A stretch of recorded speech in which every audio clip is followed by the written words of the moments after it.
Hi everyone, welcome to the channel. Let us start our first chapter named Chemical Reactions and Equations. Under this chapter, we will be covering the topic Physical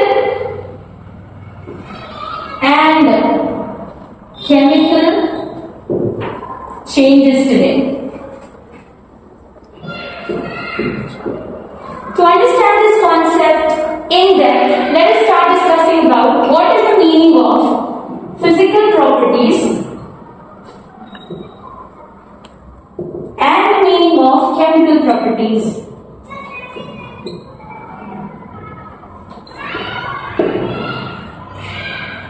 As the name suggests, physical means it is the physics of an object. It is the external properties of the object. So what are the external properties that we get to see? We get to see the color, we get to see the size, we get to smell the odor, we get to see the shape, we get to see the state, we get to know the boiling point and the melting point. Now these are the various physical properties of any object. Now say that I took copper sulfate, which is basically blue in its color. There is some reaction which happened with iron, and copper sulfate is now changed to iron sulfate plus copper. Now the color of iron sulfate will be green. So we say that there is a change in color, which changed from blue to green. So this sort of change where any of the physical properties here change is called as a physical change. I hope it is understood. Next one, chemical properties. Dear students, by now we are aware that each and every compound is made up of specific elements. For example, if I talk about hydrogen gas, it is a gas in its nature. It is its physical property. If I talk about oxygen, it is also a gas in nature. Now both the gases will support burning. They both support the burning. Now, if the same two gases are mixed and if we obtain a molecule of water, this will be there in the form of a liquid. But this water molecule which is there, instead of supporting the burning process, it extinguishes the fire. So there is a complete change from supporting the burning process to the extinguishing fire. Now what is making these molecules do all these things? Hydrogen has only the hydrogen atoms which will allow the hydrogen to support burning. Oxygen has only oxygen atoms which will allow oxygen to support burning. But the moment the chemical composition is changed, hydrogen when it mixes with oxygen, it will no more remain only hydrogen.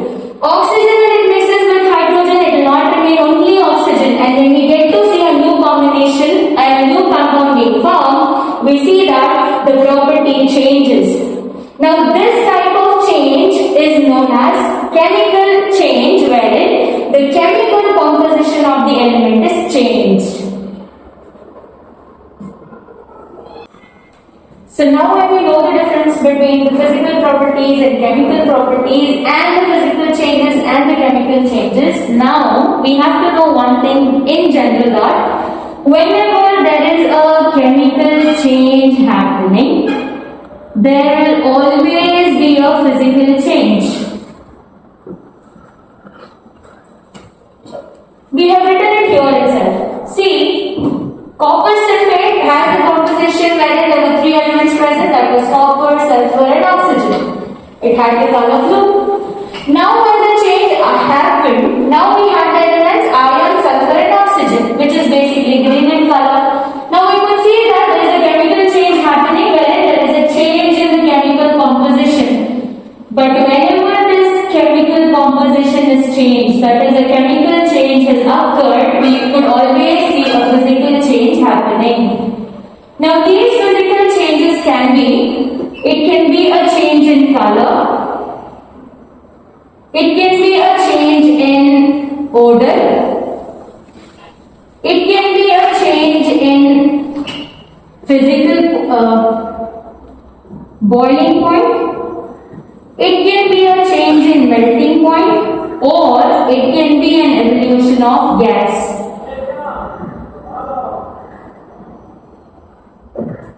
So, in this video we learned that physical properties are the external properties that can be seen externally, like color, size, odor, shape, state, boiling point and melting point. I hope you all know what is the meaning of boiling point and melting point.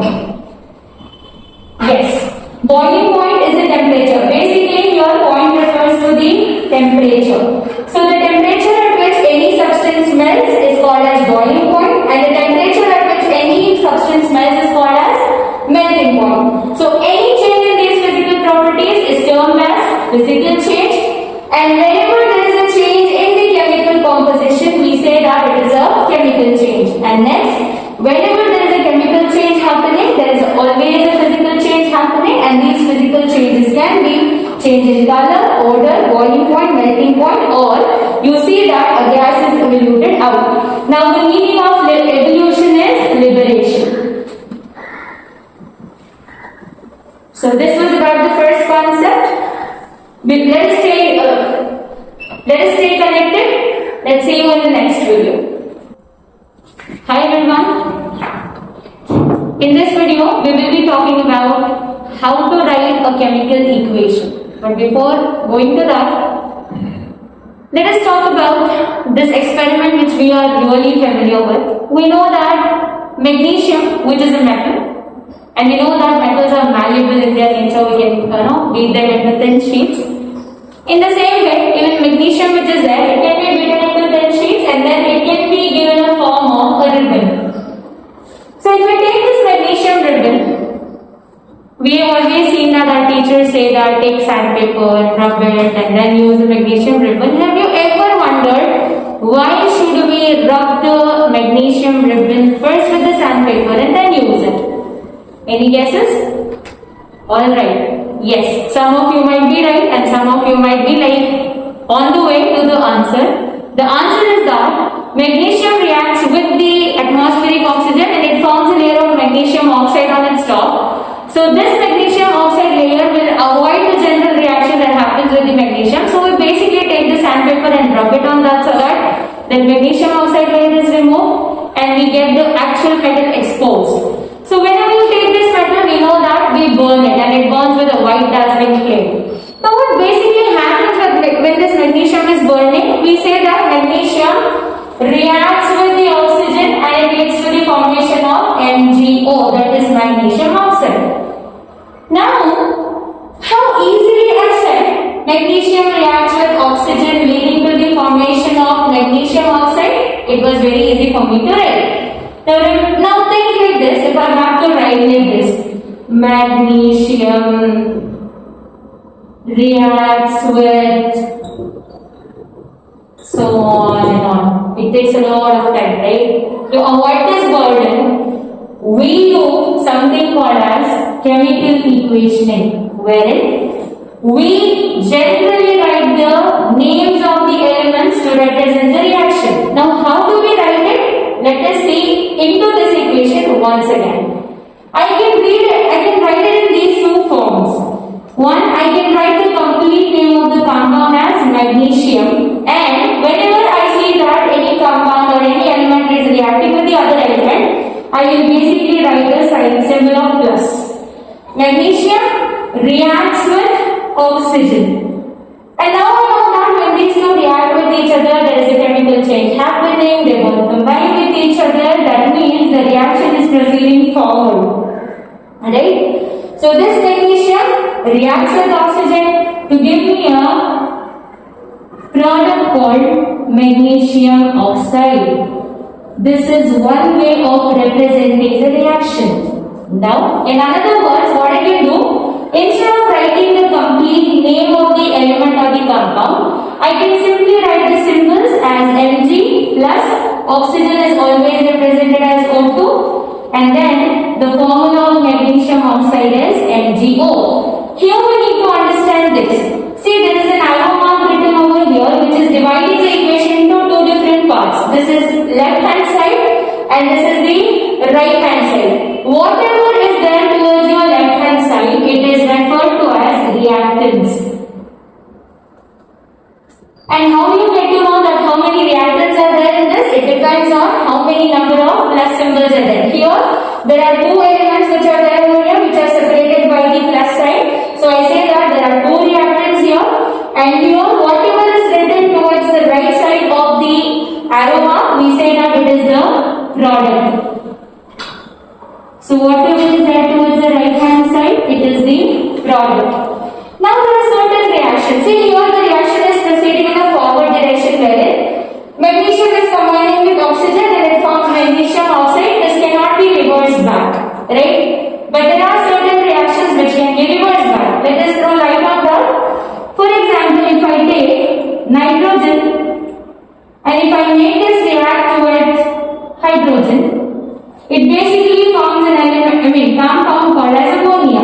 So when nitrogen reacts with hydrogen, we get to see a compound called ammonia getting formed. Now what happens during this reaction is that as and how the ammonia molecules are produced more and more in number, automatically the temperature goes high and the pressure drops down.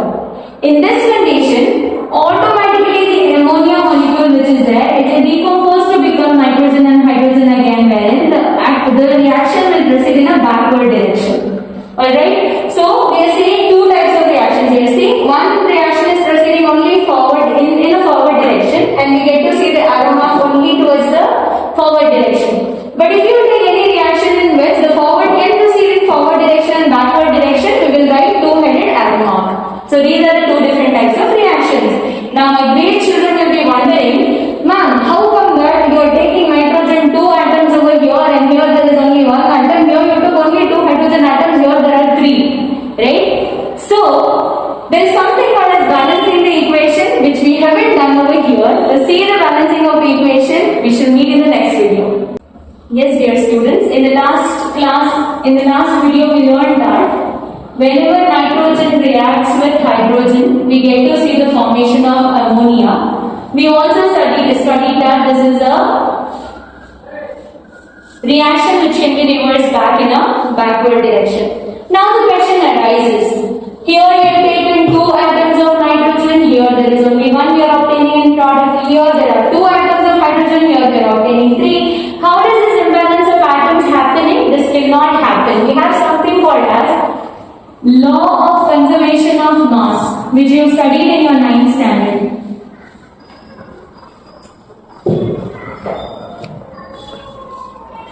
This law basically states that whenever a chemical change occurs, a chemical reaction occurs, always the mass of the substances, the reactants are conserved. That is the meaning of conservation of mass. That means mass can neither be created, it cannot be destroyed in any chemical reaction. So here also it cannot happen. The only thing is here we are representing it theoretically, so we have to deal with some numbers. And how are we going to deal? We have to make sure that what number of atoms are there in the reactant side, the same number of atoms should be there in the product side. Now to start that, let us see how to do the balancing of equations.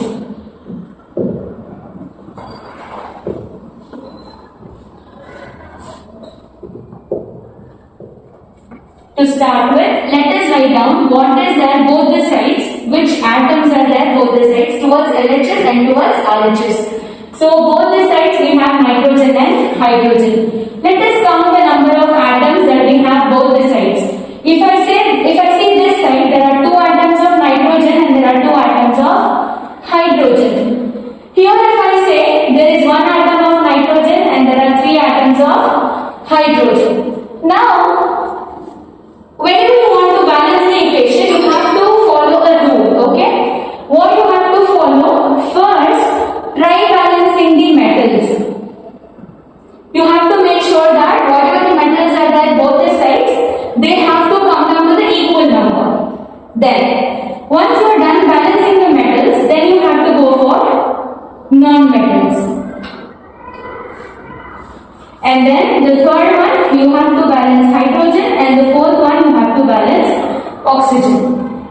Here, is there any metal present with us? No. Right now in this reaction, we don't have any metal present because nitrogen and hydrogen both are non-metal. Of course, hydrogen sometimes acts as a metal and sometimes acts as a non-metal. So first, let us take hydrogen only because after metals and non-metals, we have hydrogen itself. So if I talk about hydrogen, here hydrogen quantity is more, and here hydrogen quantity is less, and here hydrogen quantity is more. What I can do is, I cannot bring down the quantity which is already more, rather I can increase the quantity towards the other side. Now to do that, what I can do, see here we have an even number over here, and here we have a odd number. So I have to take these two numbers and multiply with each other. Now if I multiply 2 into 3, what is the number I will be getting?